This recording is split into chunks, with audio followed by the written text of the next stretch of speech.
Ang pamagat po ng pag-uusapan natin ngayong gabi ay The God Who Calls Us to Pray.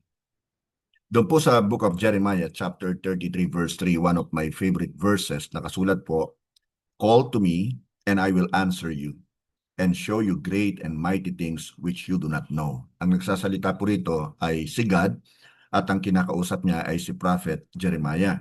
Now, ang mga salita pong ito actually ay natanggap po ni Jeremiah mula nga po sa Diyos habang siya po ay nasa bilangguan. Nakabilanggo po siya dito. Ang Juda po ay nasa gitna ng crisis at tila wala ng pag-asa. Ngunit sa gitna po ng kaguluhan, inanyayahan po siya ng Diyos na tumawag sa kanya. Ngayon, ipinapaalala po sa atin ng verse na ito na anuman po ang ating mga pagsubok na kinakaharap o pinagdaraanan, laging handa po ang Diyos na makinig, sumagot, at magpakita ng kanyang kapangyarihan.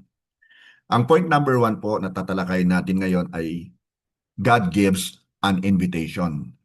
Sa Jeremiah 33:3a, it is written, ang sabi ni God, "Call to me." Hindi po kailanman sinabi ng Diyos na umasa lamang tayo sa ating sariling kakayahan. Never.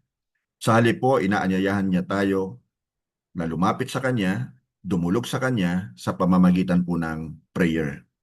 Ang prayer po ay hindi lamang tungkulin ng isang Christian. Ito po ay isang privilege na makipag-usap po sa Diyos na lumikha po ng langit at lupa. Ang Diyos na pinakamarunong sa lahat, ang Diyos na pinakamakapangyarihan sa lahat ay nag-iimbita po sa atin na tumawag po sa Kanya. The Creator of the universe invites us to His presence. Si Daniel po ay nagpray sa Diyos.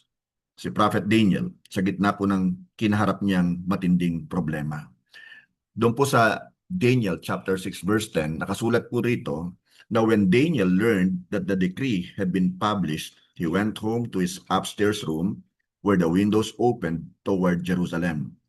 3 times a day, he got down on his knees and prayed, giving thanks to his God, just as he had done before." Actually po, alam natin na si Daniel po ay kinainggitan ng kanya pong mga kasamahan sa trabaho. At siya po ay paborito po ni King Darius. Nakita kasi ni King Darius ang kanyang katapatan sa paglilingkod at ang kanyang katapatan sa Diyos. Ngayon, dahil sa inggit po ng kanyang mga kasamahang mga opisyales, ay nag-isip sila ng paraan para hindi po sila malampasan nitong si Daniel. Wala po silang makitang kapintasan, kasiraan ni Daniel, hindi naman siya korap.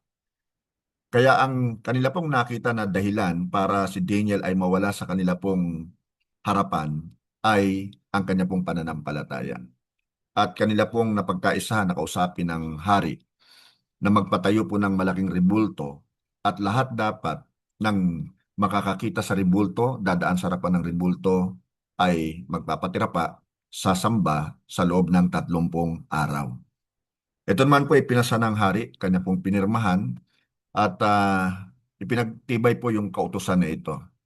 Ngayon, nung makita po nila na si Daniel lamang ang hindi po talaga sumusunod sa kautusan po ng hari, agad nilang kinausap ang hari at sinabing dapat talagang parusahan si Daniel. At ang parusa po sa madaling salita ay ipatatapon si Daniel sa Den of Lions. Ngayon, hindi po natinag si Daniel sa kanya pong pananampalataya. Kanyang ginawa po niya, nang mabalitaan yun, siya po'y pumunta sa kanyang bahay, umakyat po sa kanyang second floor, binuksan ang mga bintana, umarap po doon sa lugar ng Jerusalem, at siya po ay nanalangin. At ginagawa niya po ito actually hindi lamang nung time na siya po'y may problema.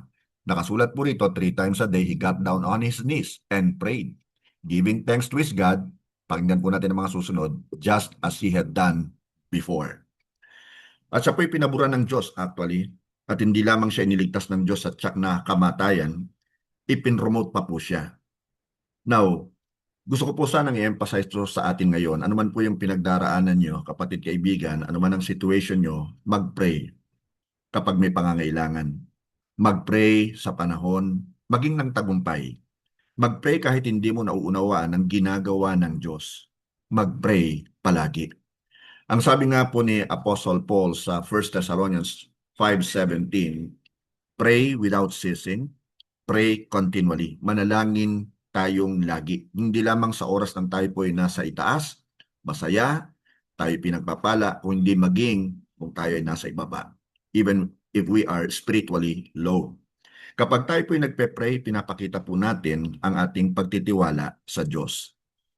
Sa Philippians chapter 4, verses 6 and 7, it is written, "Do not be anxious about anything, but in every situation, by prayer and petition, with thanksgiving, present your request to God." Verse 7, "And the peace of God, which transcends all understanding, will guard your hearts and your minds in Christ Jesus." Ang mga verses po na ito ay nagre-remind po sa atin na ipagkatiwala at ipagpasalamat po natin sa Diyos ang lahat-lahat sa pamamagitan po ng prayer. Point number 2, God gives a promise. Jeremiah 33:3b, "And I will answer you," ang sabi po ng Diyos. In-invite niya si Jeremiah, in-invite niya po tayo, at tutugunin niya po ang atin pong pagtawag sa Kanya. Now, hindi man niya ibinibigay ang lahat po ng gusto natin. Ang pangako po ni Lord ay sasagutin niya tayo ayon po sa Kanyang perfectong plano at kalooban. Now, there are 3 ways actually that God answers our prayers. Alam na po ito ng marami sa atin. Now, for the sake sa mga hindi pa, ito po yung 3 paraan na sinasagot ng Diyos ang ating po mga panalangin. Ang una po, yes. Kapag yun po ay ayon sa Kanyang kalooban, yung hinihingi po natin sa Kanya, at handa na po tayo sa pagtanggap. Ibig sabihin, perfect na yung timing. Ibibigay niya sa iyo. Yes ang answer. Now, ang second po ay no. Ito po ay kapag ikapapahamak po natin ang hinihingi natin. Tanda natin, mas marunong ang Diyos kaysa sa atin. Alam niya kung ano ikabubuti natin? Yes. Alam niya kung ano ikasasama natin? No. Now, ang ikatlo po ay wait. Maghintay tayo. Ito po ay kapag wala pa sa tamang panahon at hindi pa pala tayo handa na tanggapin po ito. So, maghintay-hintay tayo. Huwag tayong mainip. Huwag nating brasuhin at madaliin ang kasagutan ng ating Panginoon dahil maaaring ikapahamak din po natin yan. Tandaan po natin itong mabuti. Ang bawat sagot at gabay po ng Diyos ay nagmumula sa Kanyang walang hanggang karunungan at pag-ibig. For example po, hindi binibigay ng Ama ang lahat ng hinihingi ng Kanyang anak dahil alam niya kung ano ang makakabuti rito. Ganito rin po ang Diyos sa atin. Ang Kanya pong pagtanggi sa hiniling natin ay hindi po talaga rejection yan.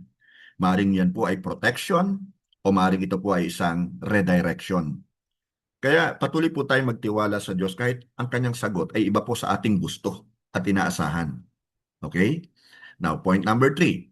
God gives a revelation. Jeremiah 33:3, yung third part. "And show you great and mighty things." Great and unsearchable things sa ibang version. Ang mga salita pong ito'y tumutukoy sa mga bagay na higit pa sa pangunawa at kakayahan po ng tao. Nakikita po ng Diyos ang mga hindi natin nakikita. Amen? Halimbawa po, yung mga opportunities, hindi po natin nakikita yan eh. Minsan bumubulaga na lang sa atin yan eh. Mga open doors. Halimbawa pa, mga solutions po sa mga problema na hindi po natin nai-imagine. Nalilito tayo pagka minsan. Pero if we pray, we get connected with God, ipinapakita niya sa atin o inire-reveal niya sa atin yung mga bagay na makakatulong sa pag-solve ng mga problema natin. At ang isa pa po, yung mga planong hindi po natin naunawaan. Iba ang plano ng Diyos sa plano natin eh. Kasi nga we have a limited thinking. Whereas ang Lord, limitless. Now si Joseph po, yung kwento niya, yung anak po ni Jacob, ay dumaan po sa pagkaalipin at pagkabilanggo bago po siya naging tagapamahala sa Egypt. Remember? Hindi niya po nakita noon ang plano ng Diyos. Ngunit ang Diyos ay kumikilos behind the scenes, ika nga. You see, kapag tayo po'y nagpe-pray, binubuksan po ng Diyos ang ating mga mata, ang ating spiritual eyes at puso upang makita ang kanyang dakilang layunin at direction. Yun po ang nagagawa ng prayer. God gives a revelation. And fourthly, God knows what we do not know. Jeremiah chapter 33 verse 3, yung last part, "Which you do not know," ang sabi po ng Lord. Ang atin pong karunungan ay may hangganan, may limitation. Subalit ang karunungan po ng Diyos ay walang hangganan. It is without limits, limitless. Doon po sa Book of Isaiah chapter 55, verses 8 and 9, nakasulat po, ang sabi ni God, For my thoughts are not your thoughts, neither are your ways my ways, declares the Lord. As the heavens are higher than the earth, so are my ways higher than your ways, and my thoughts than your thoughts. Pag naglalakad po tayo, for example, sa isang kalsada, konti lamang po ang ating nakikita di ba? Yun lang nasa harapan natin. Kung tatalikod tayo, pwedeng makita natin. Kung titingin tayo sa kaliwa, pwede makita natin. Titingin tayo sa kanan, pwede makita natin. Pero, isa-isa lang, di ba? Ngunit kung nasa bubungan po tayo ng isang building, for example, makikita natin ang buong kapaligiran. Ganyan po ang pananaw ng Diyos. Nakita po niya ang kabuuan, samantalang bahagi lamang po ang nakikita natin. So kapatid, kaibigan, kapag nahaharap ka sa walang katiyakan, sa mga uncertainties of life, magtiwala ka sa karunungan ng Diyos. Hindi ka niya ipapahamak. Huwag kang mawalan ng pag-asa. Siya ang ating pag-asa. Patuloy ka mag-pray at maghintay sa kanyang kasagutan. Just wait upon the Lord. Magtiwala ka na siya'y gumagawa kahit hindi mo nakikita. He is working behind the scenes. Again, sa Jeremiah chapter 33 verse 3, tinuturuan po tayo ng 3 great truths. Ang una po, God invites us to call to Him. Secondly, God promises to answer us. And thirdly, God reveals things beyond our understanding. Ano man po ang iyong kalagayan ngayon, bukas pa rin po yung invitation ng Diyos. Call to me and I will answer you. Kaya wag po tayong tumigil sa pananalangin. Pray without ceasing. Hindi lamang po tuwing 6 o'clock prayer habit natin, mga adults, o kaya 7 o'clock prayer habit naman na mga kabataan. O itong prayer meeting natin. Hindi lang po dyan.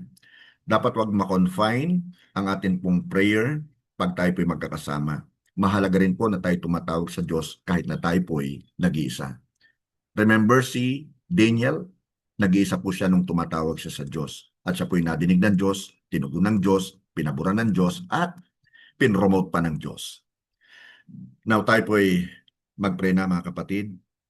Dearest God and Heavenly Father, minsan pa po kami nagpapasalamat sa iyo. Sa iyo pong invitation na kami po'y laging tumawag sa iyo, and you will answer us and show us great and mighty things which we do not know. Salamat po sa privilege na ito, my Lord.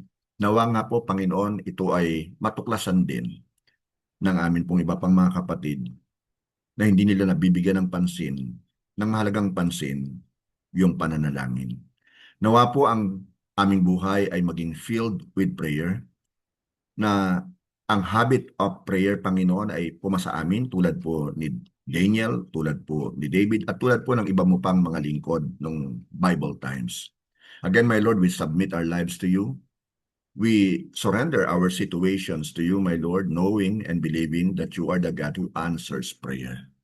Maraming salamat nga po, Ama. Ikaw pong patuloy na magpala sa bawat isa rito, sa aming nakikinig.